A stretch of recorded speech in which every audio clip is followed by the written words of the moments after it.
Hello friends, आज शुरू करते हैं एक्सरसाइज 5.3। क्वेश्चन नंबर 1 है, list the outcomes you can see in these experiments. आपको एक्सपेरिमेंट्स में आउटकम्स बताने हैं। फर्स्ट है स्पिनिंग आ व्हील। ये आपको व्हील दिखाई दे रहा है, इसके अंदर 5 पोर्शन है, ए डी सी और बी। इस व्हील के 5 पोर्शन किए गए हैं।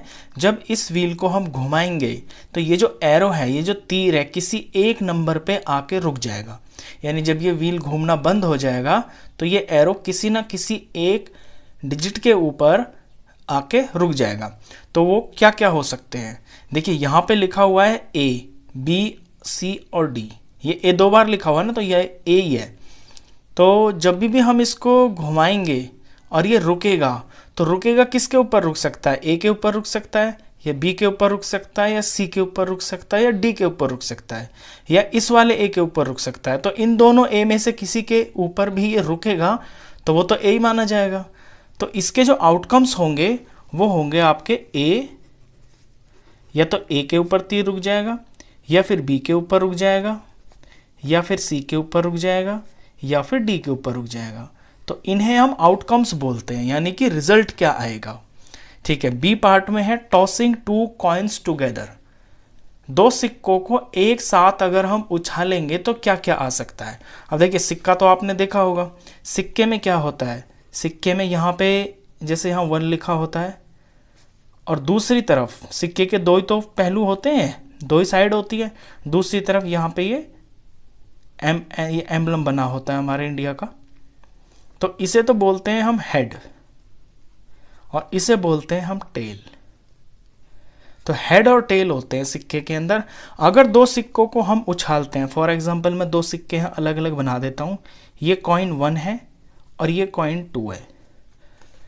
तो 2 सिक्कों के ऊपर क्या क्या चीज आ सकती है, देखिए पहले सिक्के के ऊपर और दूसरे सिक्के के ऊपर, दोनों सिक्कों को एक साथ उछाला तो ये हो सकता है कि दोनों के ऊपर हेड आ जाए, या ये हो सकता है कि दोनों सिक्कों के ऊपर टेल आ जाए, या ये हो सकता है कि पहले सिक्के के ऊपर तो हेड आ जाए और दूसरे के ऊपर टेल आ जाए, या ये हो सकता है कि पहले कॉइन के ऊपर टेल आ जाए और दूसरे के ऊपर हेड आ जाए।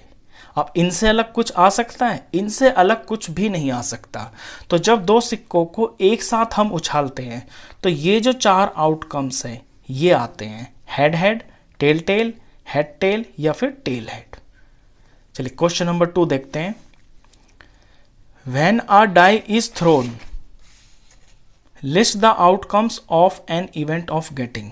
डाई होती है गोटी। गोटी आपने सबने देखी होगी, जो हम लूडो खेलते हैं तो गोटी के ऊपर जो है 1 से लेके 6 तक काउंटिंग लिखी होती है, 1 2 3 4 5 6। गोटी क्यूब होती है ना, डाई जो होती है क्यूब के 6 फेसेस होते हैं, और हर फेस के ऊपर नंबर लिखा होता है, ये 1 2 3 4 5 6। अगर हम उसे उछालते हैं तो उछालने पर सिर्फ एक नंबर आता है, वो 1 भी हो सकता है, 2 3 4 5 6, वो कुछ भी हो सकता है। अब ये कहता है कि आउटकम बताइए इवेंट का। फर्स्ट पार्ट में है अ प्राइम नंबर, कि हम डाई को उछालें और उसके ऊपर कोई प्राइम नंबर आ जाए। तो 1 से लेके 6 तक ये जो नंबर होते हैं, इनमें प्राइम नंबर कौन होते हैं? प्राइम नंबर वो होता है जो सिर्फ अपने टेबल में आता है, जो किसी और के टेबल में नहीं आता। तो 1 तो प्राइम नंबर नहीं होता है, ना तो 1 प्राइम नंबर होता है और ना ही 1 कंपोजिट नंबर होता है। तो 2 प्राइम नंबर होता है, 3 प्राइम नंबर होता है, 4 नहीं होता क्योंकि 4 अपने टेबल में भी आता है और 2 के में भी आता है। फिर 5 प्राइम नंबर होता है, 6 प्राइम नंबर नहीं होता क्योंकि 6 2 के टेबल में भी आता है, 3 के टेबल में भी आता है और खुद के टेबल में भी आता है। तो प्राइम नंबर वो होते हैं जो सिर्फ अपने ही टेबल में आते हैं, और 1 ना कंपोजिट नंबर होता है और ना प्राइम नंबर होता है। तो प्राइम नंबर्स आने के इसमें जो चांसेस हैं वो ये हैं, 2 आएगा तो आपका प्राइम नंबर बोला जाएगा, 3 आएगा तो प्राइम नंबर बोला जाएगा, और अगर 5 आएगा तो प्राइम नंबर बोला जाएगा। इसी का सेकंड पार्ट है B part, not a prime number, कि प्राइम नंबर ना हो। तो इसमें जो प्राइम नंबर नहीं, जो ना है, 1 से 6 तक जो नंबर्स प्राइम नहीं हैं वही हमारे इसके आउटकम होंगे। तो इनको छोड़ के जो बाकी हैं वो सारे इसके आंसर हैं। तो 1 एक प्राइम नंबर नहीं है, 4 एक प्राइम नंबर नहीं है और 6 एक प्राइम नंबर नहीं है। तो ये वो आउटकम्स हैं जो कि प्राइम नंबर्स नहीं हैं। इसी का सेकंड पार्ट है।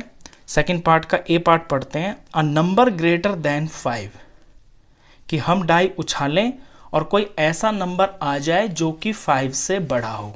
अब 5 से बड़ा यहाँ पे क्या है, आपके डाई के अंदर 5 से बड़ा तो एक ही नंबर है, कौन है वो, 6 है। तो इसका आंसर होगा 6। इसका बी पार्ट है। A number not greater than 5, एक ऐसा नंबर आ जाए डाई को उछालने पर जो कि 5 से बड़ा ना हो। अब 5 से बड़े इसमें कौन कौन नहीं है, ये जो सारे के सारे नंबर हैं 1 2 3 4 और ये खुद 5 को भी हम इसके अंदर इंक्लूड करेंगे। हमसे पूछा है ना सिर्फ कि 5 से बड़ा नहीं होना चाहिए, 5 हो सकता है, तो 5 से बड़ा तो इसमें सिर्फ 6 ही है। तो यानी कि ये नंबर हमारे आंसर है। तो 5 से बड़ा ना हो ऐसे कितने नंबर हैं डाई के ऊपर, ये 1 है, 2 है, 3 है, 4 है और ये 5 है। तो ये वो आउटकम्स हैं डाई के ऊपर जो कि 5 से बड़े नहीं हैं। चलिए अब करते हैं क्वेश्चन नंबर 3। क्वेश्चन 3 में कहता है find probability of the pointer stopping on D in question 1 का पार्ट ए। अब पहले मैं आपको प्रोबेबिलिटी बता देता हूं कि प्रोबेबिलिटी एक्चुअली होती क्या है। चांस तो आप समझ गए, किसी गोटी को उछाला तो क्या आने के क्या चांसेस हैं। चांस तो आउटकम, सॉरी चांस नहीं आउटकम, तो आउटकम यानी कि क्या आ सकता है। अब प्रोबेबिलिटी होती है चांस, कि किसी चीज के आने के चांस कितने हैं। चांस को ही हम प्रोबेबिलिटी कहते हैं। अब चांस के लिए हमारे पास दो चीजें होती हैं, एक तो टोटल, यानी कि टोटल वो चीजें जिनमें से हमको आउटकम लाना है, और ऊपर जो फेवरेबल आउटकम है, जो हमें चाहिए वो आउटकम। फर्स्ट पार्ट पढ़ते हैं। Probability of the pointer stopping on D in question 1 का पार्ट ए। ये जो आपको फर्स्ट में दिखा हुआ है, ये फर्स्ट का ए यही तो है, स्पिनिंग व्हील, ये व्हील दिया हुआ है। तो इस व्हील के अंदर इस बात की क्या प्रोबेबिलिटी है कि ये जो एरो है, ये जो पॉइंटर है, ये डी की तरफ रुक जाए। अब देखिए इस पूरे के पूरे अंदर, व्हील के अंदर टोटल पार्ट्स कितने हैं। तो सबसे पहले तो नीचे टोटल लिखते हैं। टोटल इसके अंदर है 5। अब 5 में से डी कितनी जगह पे लिखा हुआ है, कितनी ऐसे जगह हैं, कितने ऐसे आउटकम है जहां पे डी लिखा हुआ है। अब डी तो एक पे लिखा हुआ है, तो 1, यानी 1/5, यानी 5 में से एक चांस है कि डी पे ये जो पॉइंटर है ये रुक जाए। इसे बोलते हैं हम प्रोबेबिलिटी। सेकंड देखते हैं, probability of getting an S from a well shuffled deck of 52 playing cards. ये कार्ड्स का क्वेश्चन है, ताश के पत्ते होते हैं। मैं बता दूं ताश के पत्ते के अंदर ना टोटल पत्ते होते हैं 52 कार्ड्स। इसमें पूछा है एस। एस का मतलब होता है इक्का, जिस पे ए लिखा होता है ना वो इक्का होता है। अब ताश के पत्ते में 4 तरह के पत्ते होते हैं, 4 तरह के पत्ते होते हैं और उनमें 4 ही ए होते हैं, ए फॉर इक्का।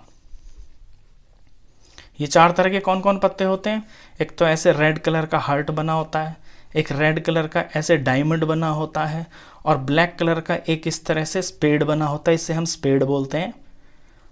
और इसी तरह से ब्लैक कलर का एक ये बना होता है जिसमें लीफ जैसा होता है ये। तो ये 2 होते हैं ब्लैक और ये 2 होते हैं रेड। ये 4 तरह के पत्ते होते हैं और इन चारों तरह के पत्तों के अंदर एक एक ए होता है, ए फॉर इक्का। इसे हम हिंदी में इक्का बोलते हैं और इंग्लिश में एस बोलते हैं। तो अगर हम 52 पत्तों की गड्डी को अच्छी तरह से फेंटे और उसमें से ए निकालने की प्रोबेबिलिटी यानी कि चांस कितना होगा, तो चांस कितने होंगे, 4 ही तो चांस होंगे क्योंकि 4 इक्के हैं उसके अंदर। तो नीचे तो लिखेंगे हम टोटल, टोटल यानी कि पूरे पत्ते कितने हैं 52, और उसमें एस कितने हैं, उसमें एस 4 है, तो 4/52 प्रोबेबिलिटी हो जाती है। इसको हम आगे सिंप्लीफाई भी करेंगे तो ये कट जाएगा, 4 1 जार 4 और ये जो 52 है ये 13 पे आ जाएगा। ये लोएस्ट टर्म होती है, प्रोबेबिलिटी हमेशा लोएस्ट टर्म में निकालते हैं अगर वो सॉल्व हो रही है आगे तो। चलिए सी में क्या कहता है, probability of getting a red apple, see figure below. तो नीचे एक फिगर दे रखी है उसको देखना है। ये देखिए फिगर, इसके अंदर कहता है कि रेड एप्पल की क्या प्रोबेबिलिटी है। ये एप्पल्स बने हुए हैं, यहां पे जो आर है उसका मतलब रेड है, जी फॉर ग्रीन होगा। तो रेड एप्पल गिनते हैं, इसके अंदर कितने हैं, 1 2 3 4, 4 एप्पल हैं जो कि रेड है। और टोटल एप्पल कितने हैं, 1 2 3 4 5 6 7। तो रेड एप्पल की प्रोबेबिलिटी हो जाएगी 4/7। यानी कि अगर हम इसमें आंख बंद करके हाथ डाल के कोई एप्पल निकालें तो 7 बार में से 4 बार हमें रेड एप्पल बाहर निकल के आएगा। ये होती है प्रोबेबिलिटी। तो इस वीडियो में बस इतना ही। नेक्स्ट क्वेश्चंस के लिए मिलते हैं फिर नेक्स्ट वीडियो में। तब तक के लिए गुड बाय।